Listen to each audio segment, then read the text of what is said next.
milling around for conversation. My name is Russell Lord. I'm the curator of photographs here, and we'll go ahead into the exhibition and I'll sort of do an introduction there since it's easier to hear. So follow me.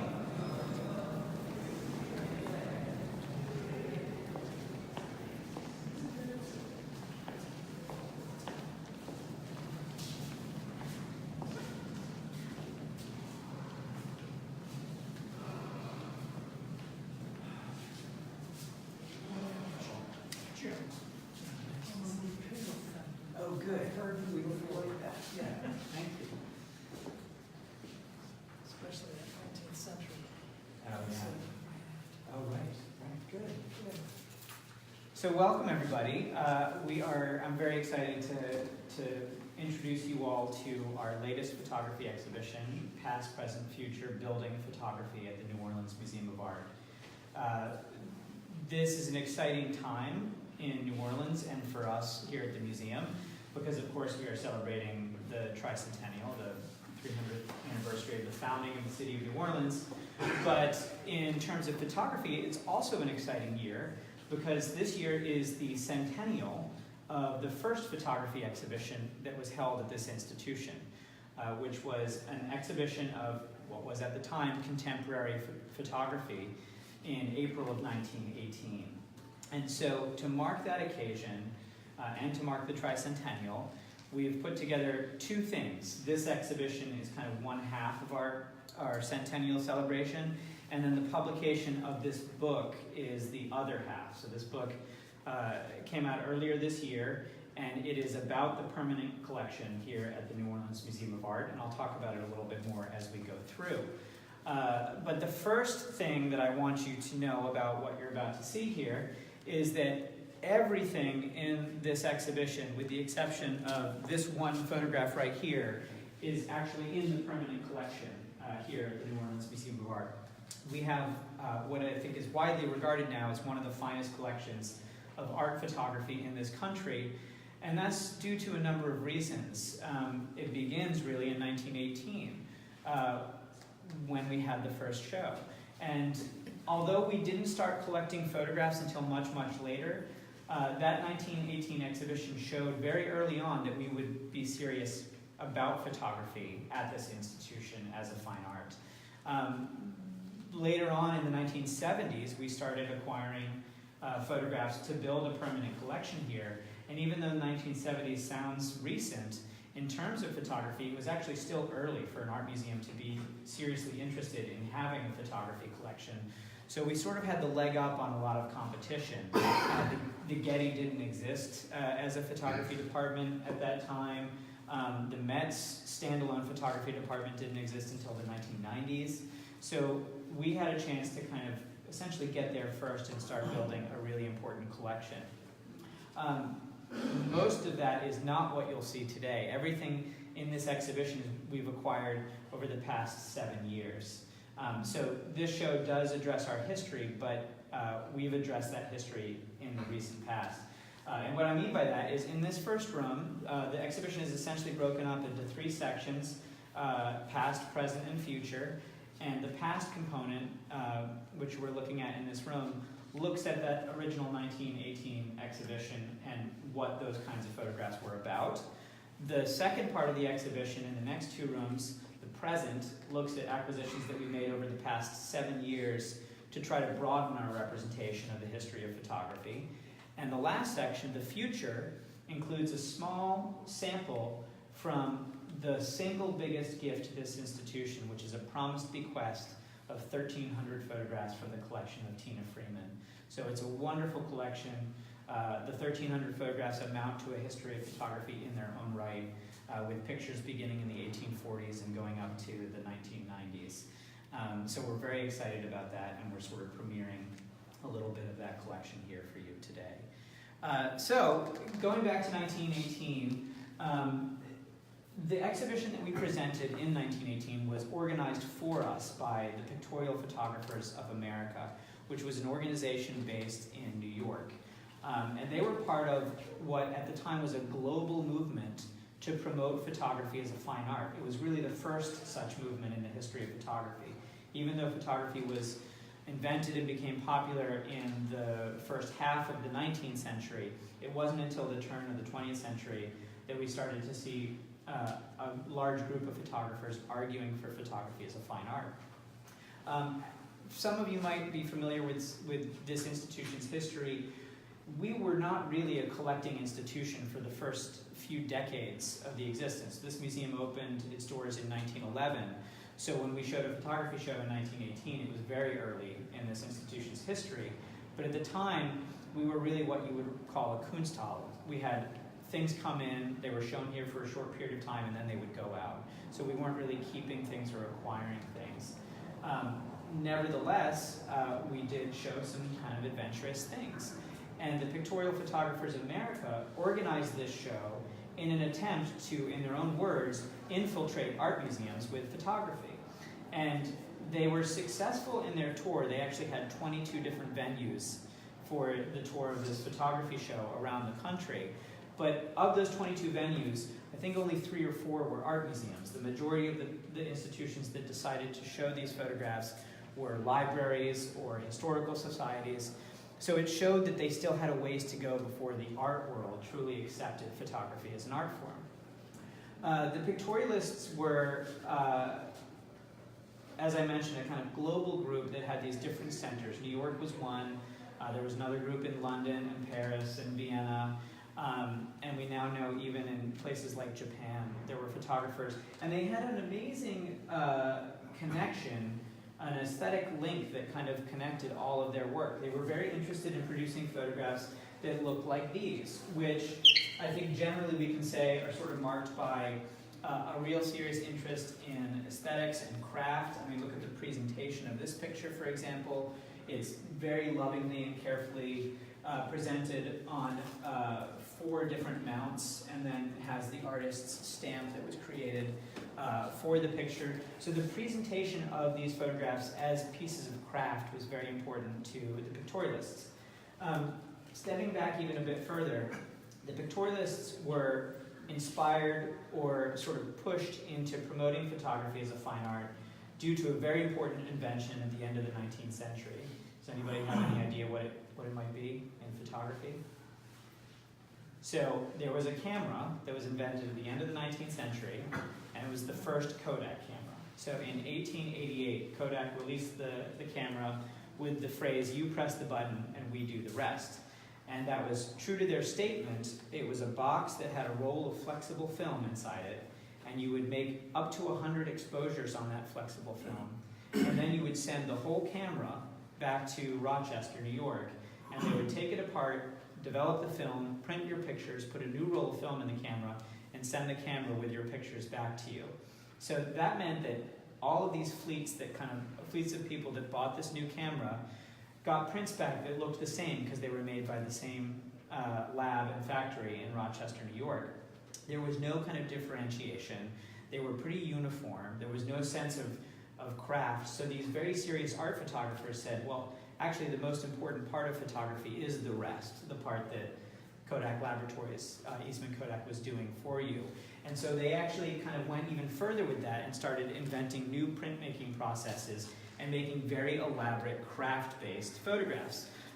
This one, for example, by Edward Steichen, who's one of the most influential photographers of the 20th century, is a famous image in part because of how it was created. Steichen became good friends with the sculptor Auguste Rodin and went to Paris to photograph him and knew that he wanted to make a picture of Rodin with these 2 particular sculptures, the marble monument to Victor Hugo and the bronze thinker that, of course, I'm sure we all have seen before in this room. When he got to the studio, he couldn't make this picture the way that he wanted to because the studio was crowded and the sculptures weren't in the right place and they're heavy and they couldn't be moved. So he made 2 separate negatives, one of Hugo silhouetted in front of the marble and a separate one of the thinker, and then put them together by printing them together in the darkroom. And then he was photographing with a smaller camera. And at this point, this is actually from 1902, in this era, there were no enlargers in photography, so everything was what we call contact printed. And so when he photographed this with a smaller camera, he then had to make a print and rephotograph it with a bigger camera to make this negative. And then again, which he kind of hand-worked. He drew a lot on the negative. If you come up close, it sort of feels almost ethereal in here. He sort of played with the negative and changed it a little bit by hand. And then he made around 7 prints of this picture, which is an interesting thing for a photographer to do. You would think one of the benefits of photography is its multiplicity. You can have more than one. But at the time, again, think about what they're doing. They're trying to promote photography as a fine art. So to compete with the fine arts, they realized that rarity was an important concept. And so limiting the production to only 7 kind of created a demand with a low supply. And so this picture, which was a recent gift to us, is one of those 7 great prints that he made. And we're very happy to have it here. You'll notice that this part of the gallery looks a little different from the rest of our galleries, or the way that we usually have it. One of the leaders of the pictorial photography movement was a man named Alfred Stieglitz, who some of you might know as the partner of Georgia O'Keeffe for many years. And Stieglitz ran a gallery that he opened in 1905 called the Little Galleries of the Photo Secession. The Photo Secession was the organization that he started because they seceded from the New York Amateur Photography Club and created a new kind of art photography. That gallery later became known as 291 after its address at 291 Fifth Avenue. And if you look over here, there's a beautiful gift. This is actually part of the Tina Freeman collection that I mentioned that's coming to the museum in its entirety. But this is one of our now great pictorial masterpieces by Alfred Stieglitz, looking out the back window of that first gallery, designed to show photographs, and looking at snow falling on the nearby buildings in New York City. That gallery was the first gallery in the world designed to show photographs as a fine art. And they created this interior space, which they took some pictures of and published in a journal called Camera Work that was edited by Stieglitz and promoted photography as a fine art. And here you see what the interior looked like. And for those of you who aren't close enough, you'll have to trust me that this looks very much like this. We've tried to emulate this interior by creating this gallery space to give you a sense of the kind of space that would be used to present photographs as art around the turn of the century. And if you look really closely, these are installation shots of the first photography exhibition at 291 Gallery. And in the middle of the wall here is that Steichen of Rodin with his 2 sculptures. So that was one of the first pictures that they showed. This became a very important gallery, not just for photography. Steichen moved to Paris and became kind of the artistic director. He was actually the person who came up with the design with the curtains and the burlap covered walls. When he moved to Paris, he would recommend artists that Stieglitz should show. And as a result, Stieglitz showed the first exhibitions in America of the work of Picasso, Matisse, Rodin drawings. And a lot of times photographs were kind of interspersed in these other fine art presentations, kind of suggesting that they were equal. So the other thing that we've done here to celebrate the centennial of that first show here at NOMA was try to bring together some of the works that were actually in that show in 1918. And so for the past 4 or 5 years, going off of nothing but this checklist of that 1918 exhibition, which has titles but no pictures, we've been combing through different journals at the time, looking at different things that were reproduced, and we've identified 4 pictures that were in that 1918 exhibition, and they are this one, and then these 2 over here. So because photography is a medium of multiples, we can't be certain that any of these were the actual pieces of paper hanging in that 1918 exhibition, but we think that this one might have been, because this is one of only a couple of known prints of this picture by William Gordon Schultz. And if you come close, you'll see that, like that beautiful Käsebier over there, ruled pencil lines, it's signed. It actually has other exhibition labels on the back showing that it was presented in different shows. Unfortunately, our label is not there. But this very likely could be the same piece of paper that was in this institution 100 years ago. And again, over the past 4 years, we've slowly brought these things into the collection, either by gift or purchase. So that's kind of a brief overview of that moment in 1918. After that moment, we consistently showed great photographic exhibitions here, all the way up until 1973, when we finally decided that we should build a permanent photography collection of our own. And in the first decade of our collecting, we went out and purchased somewhere around 5,000 photographs to start the core of the collection. Today, our collection is about 14,000 photographs with the addition of the bequest from Tina Freeman. And it spans the history of photography from the 1840s to the present. In fact, in the corner over there, you see one of the oldest photographs in our collection now, right here. This one is by a Scottish pair of photographers, David Octavius Hill and Robert Levinson, and this is from the mid-1840s. Photography was introduced to the public in 1839, and so a mid-1840s photograph is very early. And this is what we call a vintage print. So this piece of paper was printed with chemistry and by light in the 1840s and is now almost 180 years old. So it's a really remarkable thing. We have two photographs that are older than this in the collection, but this is another thing coming from the Tina Freeman collection, so it's expanding our representation. Hill and Adamson are very interesting because David Octavius Hill was a painter, and Robert Adamson was what they called a natural philosopher at the time, but he was a chemist. And so, painter, composer, and chemist, you have these kind of two ingredients that go into making photographs, and they teamed up to make some really wonderful early portraits that had to be carefully staged because the exposure times were so long for photography. So if you look at Hill and Adamson photographs, everybody, even though they look like they're standing, they're almost always supporting their weight somehow. So you see her with this hand on the shelf, and she's sitting down with her hand like this, but it's still supported on her lap, so she doesn't have to hold it up. But they're really wonderful pieces of composition. And this one happens to be of the New Haven fishing community in Scotland. And they produced a series of pictures of them in the hopes of selling an album of these photographs to raise money for the community.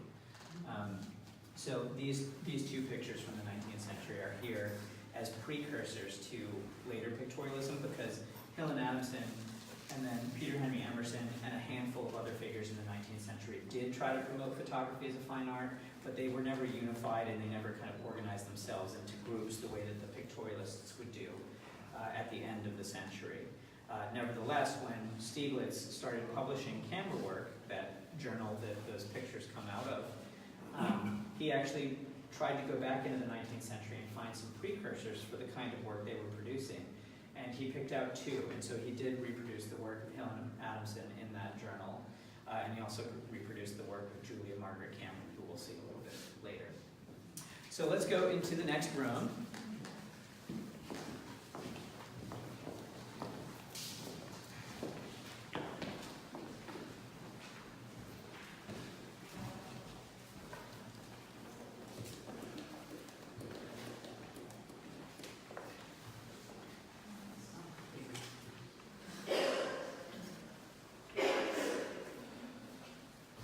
So I mentioned that we started collecting photographs very seriously in 1973, and over the past 4 years we've built this incredible collection.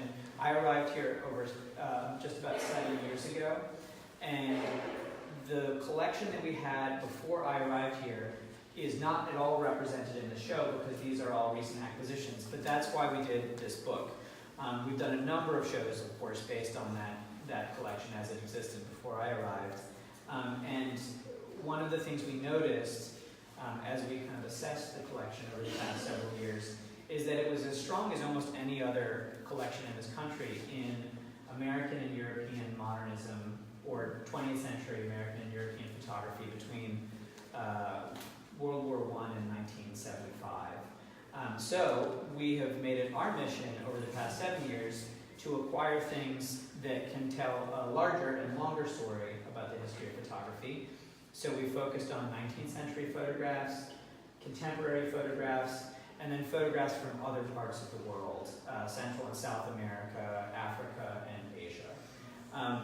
So if you want to know what our collection kind of looked like and some of the great things in our collection that existed as of 2012, this is a really wonderful way to learn about the collection. And then this exhibition sort of shows you a little bit where we're going and how we're building for the future.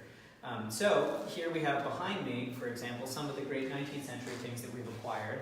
And again, in keeping with this idea of telling a broader story about the history of photography, we've wanted to acquire things that you might not typically think of as part of the history of photography, like, for example, negatives. So this is an example of a paper negative, and the paper negative was the first kind of negative material, or the first kind of material used to make photographic negatives. It was just a sheet of British writing paper or French writing paper. It was soaked with a solution of essentially silver, salt, and iodine, and then would be exposed in the camera. So every time you see a negative, obviously, it's also an indication of the size of the camera. So this is a box camera about that large. I think most of us in this room have worked with film negatives or held film negatives up to the light before, and we can understand how transparent those can be. A piece of paper is a little harder to understand, so we have it illuminated so that you can see how easily it actually transmits light. Nevertheless, you do, with a paper negative, get a little bit of paper fiber that interrupts that light, and so when you make a print from a paper negative, it looks like this. This is a salt print made from a paper negative. Obviously not that negative, but this is you can see the kind of softness of tone and even sort of feel like the paper fibers have interrupted the image a little bit. But these were the first kinds of prints produced in the history of photography. And this one happens to be by a French photographer named Auguste Saltzman of Jerusalem in 1853. So again, here we have a 19th century photograph, which is something we wanted to add to the collection, but also a photograph of a place in the Middle East, which is again something we wanted to add to the collection, so we're trying to expand these representations. The next kind of evolution in the history of photography was from the paper negative to the glass negative. And we tend to think of evolution as advancement, but it's interesting to note that some people actually didn't like the glass negative because they thought it provided too much detail, and they liked the softness of tone from a paper negative. So some photographers specifically chose to use the paper negative for a couple of decades after the glass negative was introduced. Not so George Barker, who was a photographer who worked in the US and became famous for making pictures at Niagara Falls with a very large camera. I mentioned that everything in the 19th century was contact printed. Look at the size of this picture. This picture is the same size as the negative that it came from, which means that it is smaller than the camera that had to contain it. So we're talking about a massive piece of equipment. Barker made a small group of photographs in Florida in the 1880s, and this is one of these photographs. Some of you, I know, saw our show last year that we did with the National Gallery called East of the Mississippi, 19th Century American Landscape Photographs. And there was a great George Barker in that show, but it was one of the few that we had ever seen of Florida.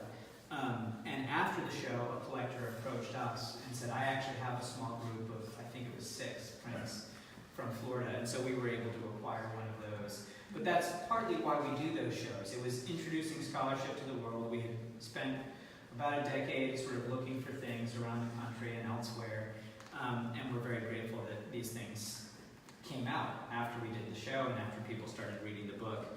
And this is a really wonderful example. 19th century pictures of the American South are very rare for a number of reasons. Fragility. Paper has not fared well in the humid climates of the South, especially the Gulf region. But also, there were fewer and fewer supplies that made it into the South. There were studios along the East Coast, and the Civil War, of course, interrupted photographic production in the South extensively. So beyond that, some of the other great things in this room demonstrate again how we're moving kind of more globally. So we've got this wonderful picture by Manuel Alvarez Bravo, who's one of the most important photographers working in Mexico in the 20th century, inspired a lot by the French and the German Surrealist movements. And then this really beautiful small picture by Antonio Reynoso, also a Mexican photographer who worked with Bravo. We have a decent collection of Manuel Alvarez Bravo. and this is another one that we didn't have that's a gift from Tina Freeman. We had no pictures by Antonio Reynoso, so we're trying to kind of think not only who the great teachers were, but their best pupils, and kind of build those stories. This next photograph is a really interesting, unique print by Sutezo Otono, who is a Japanese photographer. This is from the 1930s. He also was inspired by modernist experimental traditions. And this is what we call a cameraless photograph, or a photogram, sometimes referred to. So this was made without a camera. The photographer, if we can call him so in this case, simply placed beans on top of a piece of photographic paper and then exposed it to light. So what looks kind of like a cascading, somewhat haphazard arrangement, we have to understand is actually a carefully considered and crafted work, because he's working from the top down, the photograph is flat. And if you notice, the beans show different levels of opacity here. Sometimes they look like shadows and sometimes they look like bright white highlights. That means that the ones that look more shadowy were on the paper for less time than the ones that are showing up as white highlights. So it was a multi-step process. He put the beans on, flashed it with light, then before developing it, moved the beans around, flashed it with light again. We don't know how many times, but it's really a remarkable thing, because you actually don't see the end result as you're making it. You only get that end result when you put that piece of paper in the developer and the image emerges on the paper like magic. So a wonderful thing. Again, it's only in recent years that we were even aware that there was a circle of photographers in Japan making work like this in the 1930s. So the more we teach, the more we tell, the more books we write, the more we learn about what else is out there in the world. And we rely on everybody to tell us about it too. So we also have thought about how vernacular photography fits into this tradition, because we are an art museum, and in the earlier years we went specifically for photographs that were made by photographers who thought of themselves as artists and were making works of art. But we want to tell the whole history of photography, and vernacular photography has an important role in that. So here we have some very interesting examples that are both about vernacular photography and then challenge vernacular photography. So we have, for example, this group of portraits made in an automatic photo booth that was part of a traveling fair that went from St. Louis to Los Angeles and back. So it was not fixed in place, which is fascinating, because when you look at these portraits and the background, you see that they're all posed in front of one of two different backgrounds, essentially. So even though you might be in St. Louis or Reno or Los Angeles, you could essentially appear the same as somebody who was in a different city and be a part of a kind of community that was linked through your own representation. These come as a gift of one of the most interesting photography collectors out there, a man named Peter Cohen, who is obsessed with really interesting old vernacular images of all kinds, and he organizes them into boxes that have amazing categories like Christmas trees. So he's got a whole collection of Christmas trees and snapshots. Fingers in the way, snapshots that exist where the photographer had the thumb over the lens, which is a phenomenon that of course doesn't happen anymore, because we can delete those now instantly. But in an age when you couldn't see the final product, you didn't even know you made a mistake. You had to wait like at least a week to be disappointed at how bad you were at photography. But so those things, but anyway, people kept them, which is also amazing. People didn't just put it in the trash. They kept it with the rest of the pictures, and then those things kind of emerged later on.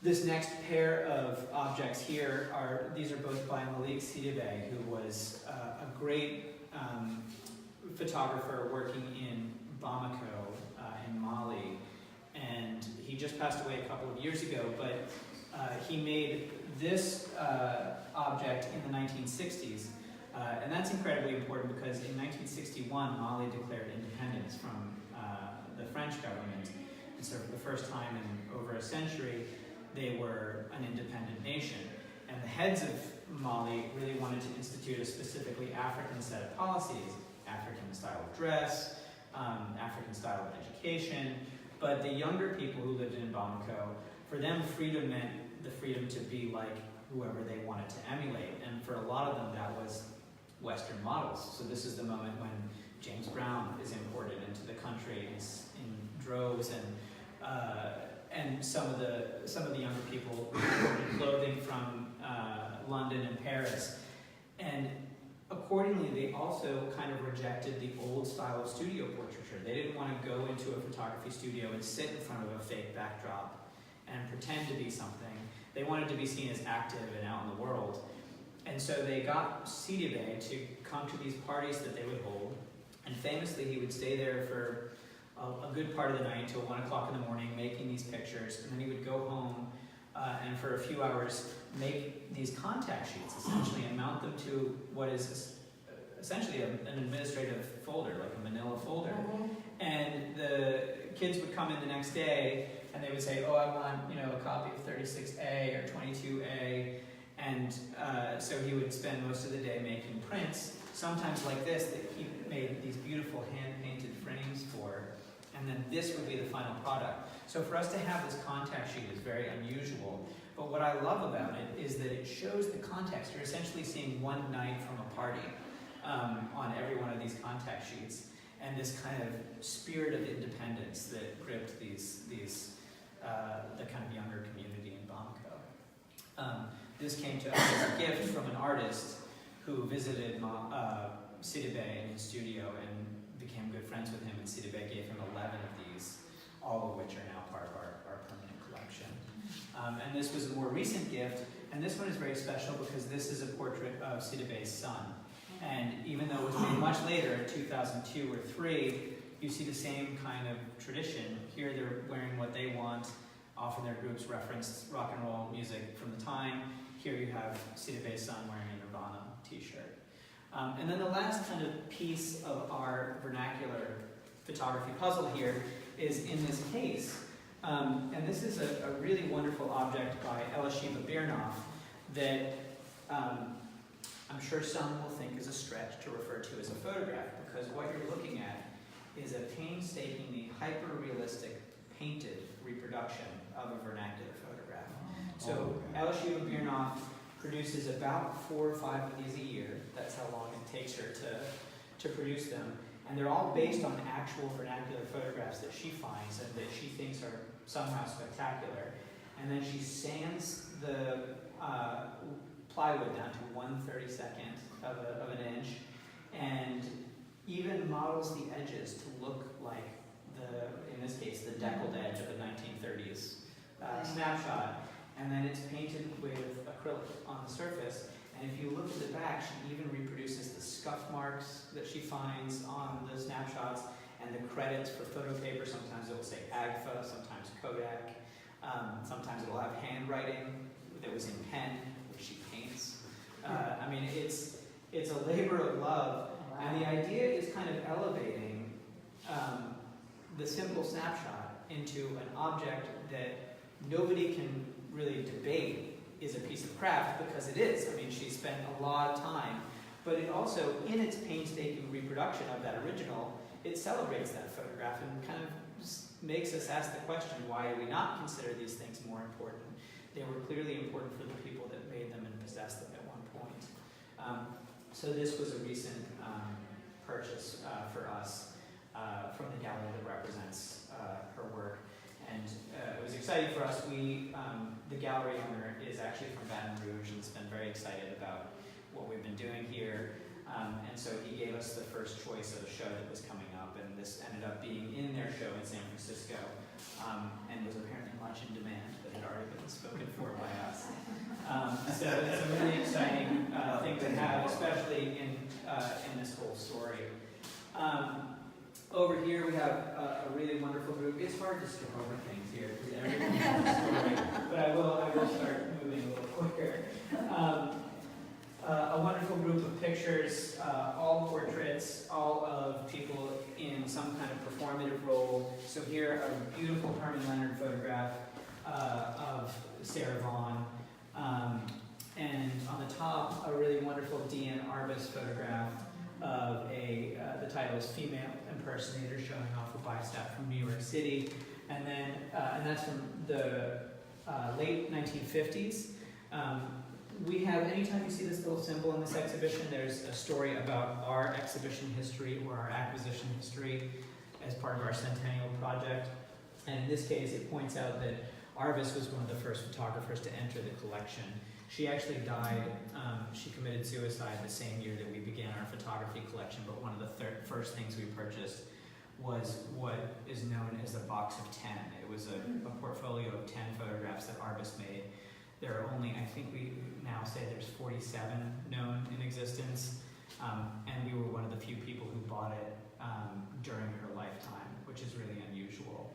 And this print from the 1950s was actually made by Arvis, which is also unusual because she turned to another printmaker and who made most of her prints even during her lifetime. Beneath that, a James Vanderzee of a dancer from Harlem, which is another one of the great objects from the gift of Tina Freeman. Vanderzee was an incredibly important chronicler of the Harlem Renaissance and made portraits and kind of genre pictures of everything that was happening there. And we have a small collection, but this is definitely the best print that we have by Vanderzee now in the collection. On a much different scale, again, thinking globally, this is a contemporary Chinese photograph by an artist named Wang Qingsong, and it's based on a performance piece that he did where in the 1990s he dressed up like a beggar, so this is him here, and he stood outside of some of the foreign embassies in Beijing and asked for money for 3 weeks and didn't receive a single cent. And so he had some ground rules that I think made it difficult for some people to give. He wouldn't offer an answer why if somebody asked him why he wanted the money. So he had these kind of rules that he established for himself. He just wanted to see who would just kind of altruistically give him money and didn't receive anything. So about 10 years later, he kind of restaged this performance in his studio. And this is like that Steichen combination print from multiple exposures. Because look at what's happening with the scale here. He's much smaller than she is, and so there is this kind of discrepancy in scale that echoes the wealth discrepancy, which is what he's really trying to highlight in a surging Chinese economy. But it's an incredible piece of craft, nevertheless. I mean, it's seamless, it's incredibly detailed.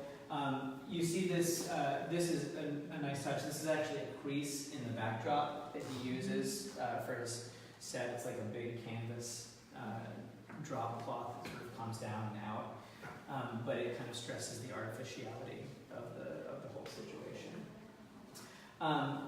Then over here we have this really beautiful tintype by Kevin Klein and Bruce Schultz. Kevin is based here in New Orleans. He's an artist who's had a number of shows in the area, and he became interested in the contemporary tintype process, which was a 19th century photography process invented in the 1860s or 1850s and became really popular in the 60s and 70s. But like other kinds of 19th century photography, it is indicative of the size of the camera because this plate was actually inside the camera. It's also one of a kind. So the plate that we're looking at was the very thing that was inside the camera. There is no negative. We are able to see the image because the back plate is coated with a black resin or an ink or some kind of substance, and the emulsion put on top of that turns opaque and this kind of like white color or this cream color. And so what we're seeing, any of the dark parts of the image that we see is actually the back piece of the metal coming through the emulsion. But here this is a portrait of his longtime partner, Brian Wakeman, holding a photograph of his mother, a snapshot of his mother, so it sort of links back to our interest in vernacular images and thinking about how photographs can be the source of memory and appreciation. But he's combining this kind of modern technology, a snapshot, a 20th century snapshot photograph with a very 19th century way of making a picture, including the posing stand that held you still for the long exposure time required, which of course had all kinds of connotations in the 19th century, as it does today. I mean, when you see that, it looks like a torture device, it looks like something. These things were kind of lambasted in print media in the 19th century too, and it was kind of presented as photography as an unpleasant process. But it's a really interesting way to think about the old and the new, the past and the present, and it's a wonderful gift from a local collector. So we'll move into the next gallery. Any questions so far? No, it's very interesting. So that's holding his head.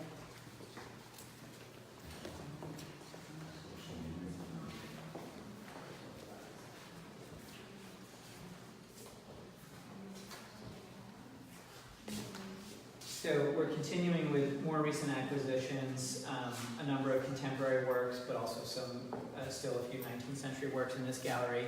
I just wanted to highlight this really wonderful picture by Gordon Parks, who was the first black photographer to work for any major magazine. He was hired by Life magazine in 1948. And we did an exhibition here about 5 years ago about the making of his first Life magazine essay. And as a result of that partnership that we began with the Gordon Parks Foundation 5 years ago, they've given us a number of gifts of Gordon Parks images. And this one has always been one of my favorite. It's his homage to Ralph Ellison's Invisible Man. And he actually met Ellison just prior to working with Life magazine, and there's a little bit about that in the book that we wrote for that exhibition 5 years ago.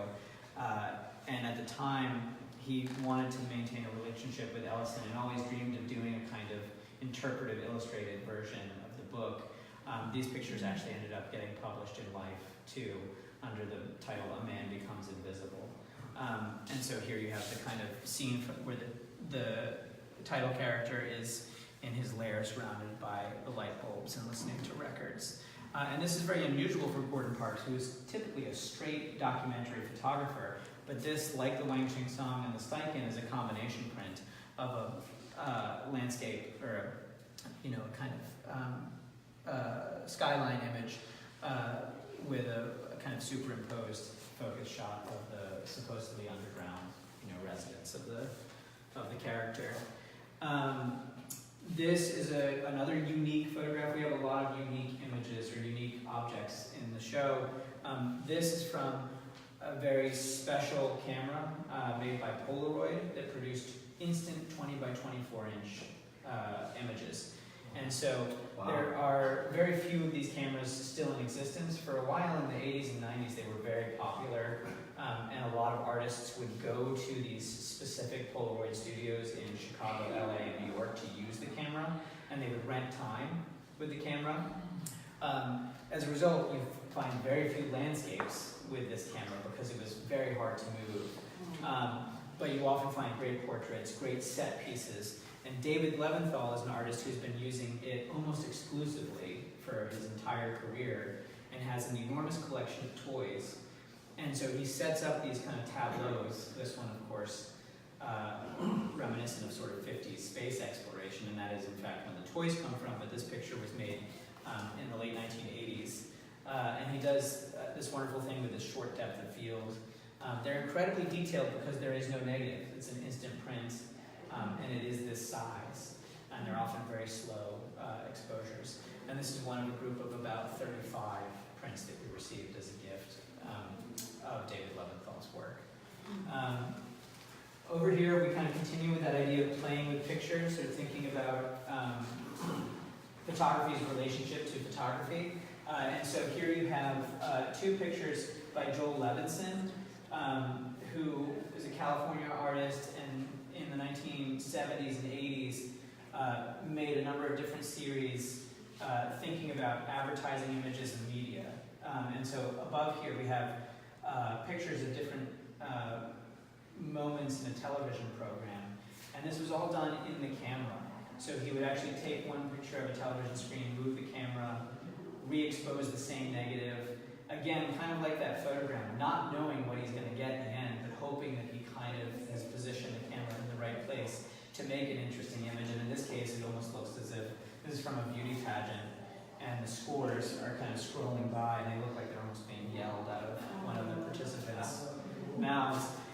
down here, a picture from a series where he photographed multiple, or he exposed one negative to multiple pages of a magazine, so that you get the superimposition of multiple pages and you can see them at once. And his goal here is to kind of highlight hypocrisies or paradoxes in news magazines or social magazines that often want to have serious journalism but also have to fill up their pages with advertisements that can sometimes undermine that journalism. So in this case, this is a copy of the New York Times Magazine from 1983, and the cover article, which is represented by these black hands writing, is voting the new black power. But the very next page was an advertisement for perfume, White Shoulders, the best the world has to offer. So a magazine can make this decision to have an article about voting and civil rights, and then have a phrase, White Shoulders, the best the world has to offer, on the opposing side. And these things often tend to undermine, the authority that you might want to have. And the same as Gordon Park kind of discovered that in Life magazine, when he would try to make very serious statements about black identity in the magazine, and they would be interspersed with advertisements that seemed completely nonsensical, like little kids singing about juji fruits and stuff like that. So this is a theme that Levinson has been dealing with quite a bit. Kind of in keeping with that, this is a contemporary work by Hank Willis Thomas from 2006, from a series called Unbranded, where he would take old advertisements aimed specifically at the black community and remove the product labels. So I'm sure you all recognize what this campaign would be for. What's the advertisement here? Coca-Cola. So this is from their It's the Real Thing campaign, Right. which they launched in the 70s. And one of the things that he tries to highlight by removing the product logo is how artificial the picture underneath it is. So you have this kind of scene that you would never actually just stumble upon, where presumably we're supposed to assume that these are all kids living in some neighborhood, probably Harlem, but these shoes are all brand new. They've clearly just been provided by a stylist. They're completely contrived and composed. And there's a way in which, when you see an advertisement and you see the text there, you can almost ignore the image because you know the whole thing is artificial. But when you remove the text, you see this weird, kind of almost creepy, subversive way in which even the image can contribute to an idea about the product. And that's what he's trying to emphasize with this work. So this is part of what we would call an appropriation work of art, where you appropriate a previous thing and reconfigure it for another purpose or to make some point. Another really wonderful gift from Tina Freeman is in this case right here. This is an album of Julia Margaret Cameron photographs. It's one of only 9 known in existence. She was one of the most important photographers in Victorian England. She photographed a number of important figures. She was very well connected. And the woman represented right here is Julia Jackson, who was Virginia Woolf's mother. And Julia Jackson was actually Julia Margaret Cameron's niece. So Julia Margaret Cameron was Virginia Woolf's great aunt. And there is this kind of great succession of writers and people that she was connected to. Tennyson, she photographed Tennyson, Byron, Sir John Herschel, the astronomer, and almost all of them are represented in this small album. And I mentioned that she was also one of the 2 photographers picked out from the 19th century by Alfred Stieglitz as one of the great art photographers of the first 100 years of photography. And interestingly, she was also the first photographer to have a gallery representation. She was represented by a London gallery, and they would actually put her pictures in the window and sell them as works of art. So that was a kind of unique case. That's paired with another album from a much more recent moment. This is an Andy Warhol Polaroid album, including a self-portrait that he made, looking straight at the Polaroid camera with his eyes shut. Over here on the wall, we have some really fun and somewhat tragic images. This is our spirits, murderers, and ghosts wall. So we have 2 portraits of fairly well-known, infamous assassins. This is a tintype, like the one that we looked at by Kevin Klein and Bruce Schultz, but this is from the 19th century. This This is typically how they would be presented, and this one is of John Wilkes Booth, who was photographed pretty frequently because he was a well-known actor, before he was an infamous assassin. And then here, a very early press print of Lee Harvey Oswald handing out hands-off Cuba flyers here in New Orleans. And this actually was a press print made from moving picture film. So it was a single frame taken from moving picture film that somebody at the WWL studio had just happened to shoot kind of as B-roll. They said, there's a guy handing out pamphlets, let's go down and see what it's about. And it was rescued like the day before it was supposed to be thrown away, because they had this kind of like 3-stage system, 1 month, 2 months, 3 months, and then trash. And so after the assassination occurred, they went digging back through to see if they still had it, and they did. And this became a fairly well-known image because it was published in Life magazine. But this is an early print of that image because it was made by the Life photographer who made the print to give to Life magazine. Another Deanne Arbus of Lee Harvey Oswald's mother, Margaret Oswald, that she shot on assignment for Esquire magazine. And then over here, pictures of ghosts from the 1930s. These were taken at seances held at the Great Metropolitan Spiritualist Association in London in 1931. And if you look closely, you see the people sitting around the table for the seance, and you see this face kind of hovering upside down in what they would refer to as ectoplasm. And down here we have this kind of abstract pattern. And the back of this picture has an inscription that says it was exposed on Halloween, October 31st of 1931, and it was wrapped. These are from glass negatives, and the glass negative was unopened, still sealed, in its box, and placed on the table for 6 seance settings or something like that. And then when they took it out without exposing it to any light, they just developed it, and this kind of weird light pattern had been enacted upon the plate. So it's sort of, these fall into these categories.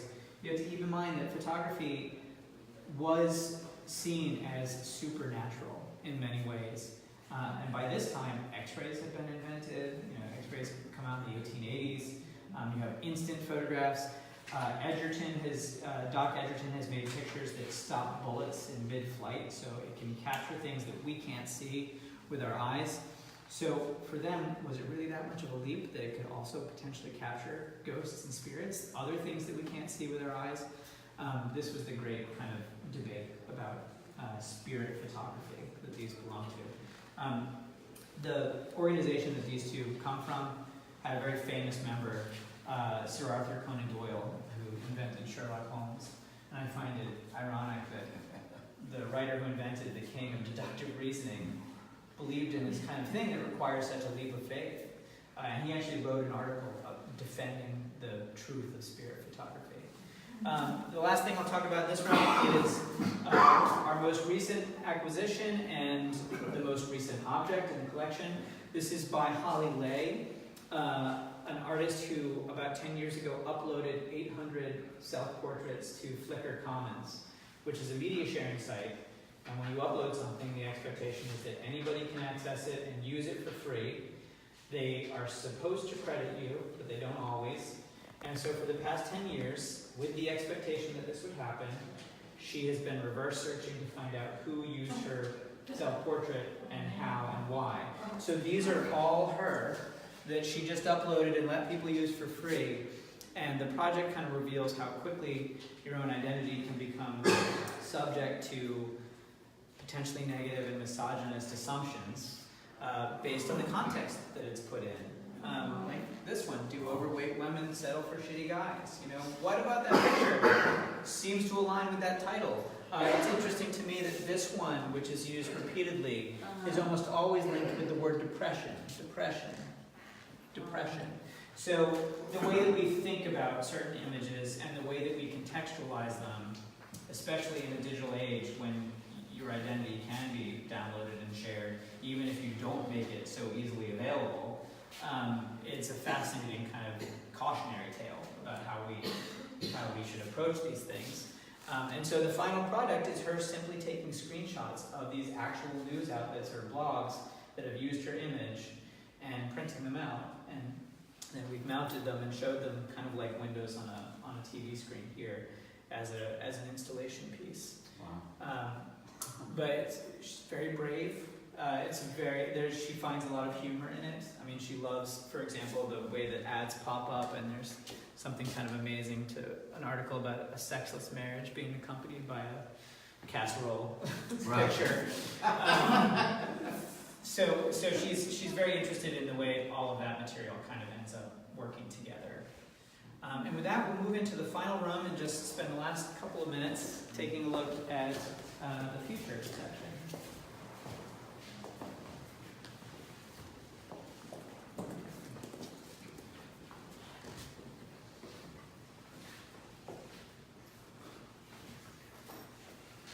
So this year, we actually received 2 major bequests to the collection.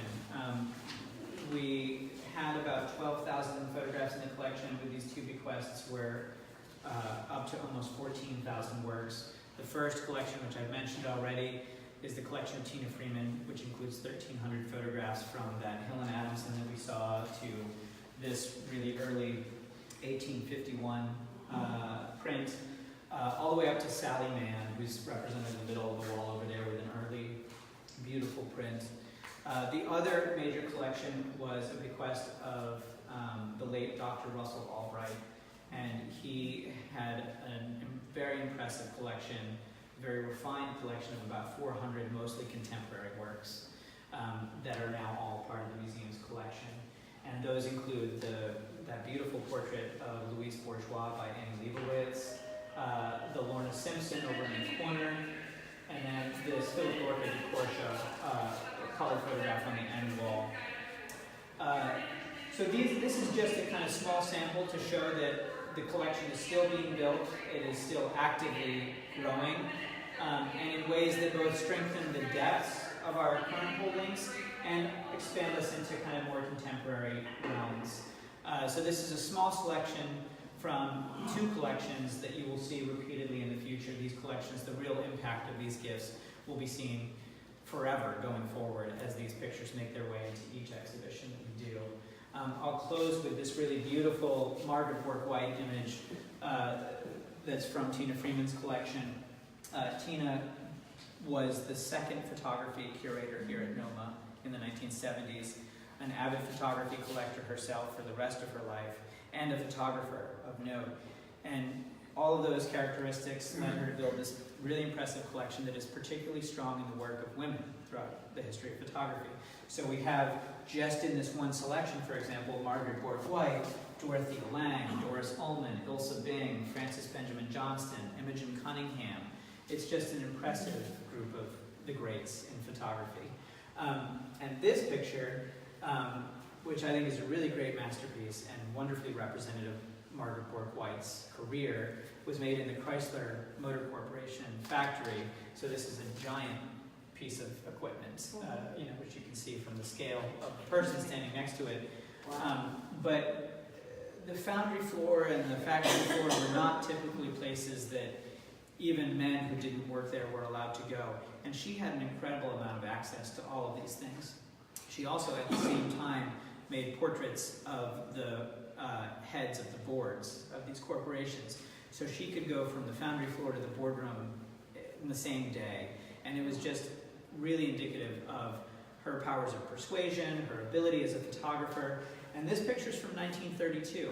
And that's significant for us because in 1932, here at NOMA, we did a solo show of Margaret Bourke-White's photographs, which was only the second show in her career, and she wasn't yet a household name. She kind of became a household name 4 years later when her picture of the Fort Peck Dam was used as the cover image for the first issue of Life magazine. So she was also one of the founding photographers at Life, later a war correspondent during World War II. She photographed the Chrysler Building, the building of the Chrysler Building in New York City, and very famously wanted to live there after having this kind of intimate relationship photographing it. She was informed by the owners that it was strictly a commercial building, and so there was no residence there. The only person that lived there was the janitor. so she applied to be the janitor and was turned down and ultimately settled for a studio on the 61st floor, which was the floor with the gargoyles. And so she's made those famous pictures of her standing on the gargoyle with her tripod set up and the camera looking down. Again, a very adventurous figure. But a wonderful gift from 1932, the year that we showed an exhibition of her work. So it sort of brings us full circle to that history in this representation of our future here at NOMA with photography. So that's the show. Come back, there's going to be a lot more photographs from these collections coming out in the future. This show is up until March, and we've got a number of other Noontime talks and small talks planned for this. And also don't miss the show of Del Hall's photography, a very important photojournalist who worked here in the city during a very important decade, the 1960s, and caught a lot of really significant events here in New Orleans. And where is that? That is 3 galleries that way.